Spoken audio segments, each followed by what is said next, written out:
Without a change in immigration law, it will be sometime in the year 2216 to 195 years from now, when the last person born in India waiting today in the employment-based immigrant backlog is expected to receive a green card. Barring advances in human longevity, businesses and high-skilled foreign nationals must rely on Congress to solve this problem and enact reasonable policies to welcome highly skilled people who want to become Americans.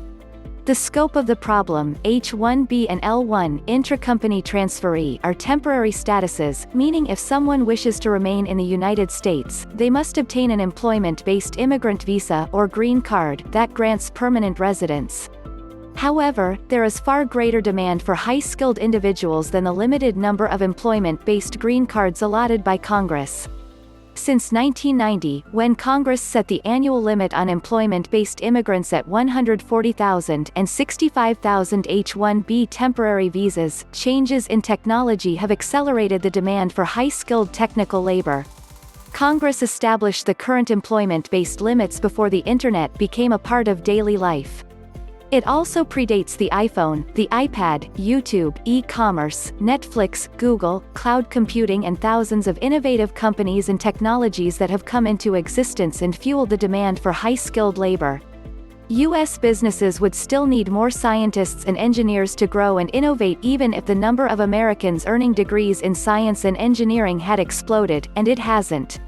Between 1995 and 2015, full-time U.S. graduate students in electrical engineering decreased by 17%. The number of full-time U.S. graduate students in computer science increased by 45% from 1995 to 2015, while international graduate students increased by over 480%. H-1B visa fees paid by employers have funded approximately 100,000 college scholarships for U.S. students in science and engineering.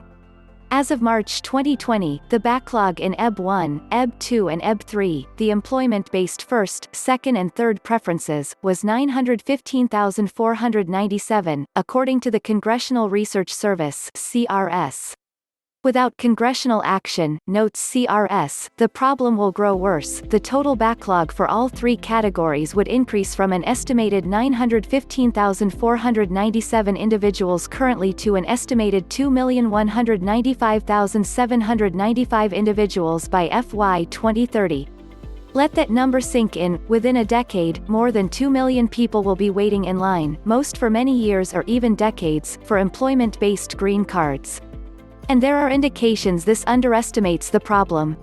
Table 1 shows that in FY 2018 only about 4,500 Indians obtained permanent residence in the employment-based second preference and fewer than 6,000 received green cards in the employment-based third preference.